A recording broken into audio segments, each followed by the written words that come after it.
கோழி வறுவல் தான் செய்ய போறேங்க. வாங்க பார்க்கலாம். எண்ணெய் ஊத்திக்கலாங்க. சீரகம் போட்டுக்கலாங்க. பொடியை நறுக்குனா பெரிய வெங்காயம் போட்டுக்கலாங்க. கருவேப்பிலை ஒரு கொத்து போட்டுக்கலாங்க. பச்சை மிளகாய் 2 போட்டுக்கலாம். அரை மிளகாய் 2 போட்டுக்கலாங்க. இதுக்கு உப்பு கொஞ்சம் போட்டுக்கலாங்க.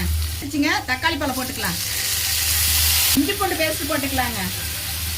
மஞ்சத்தூள் போட்டுக்கலாங்க. சிக்கனுக்கு வந்து இது ஒரு பொடி போதுங்க. வீட்டில் அரைச்சி பொடி போட்டுக்கலாங்க.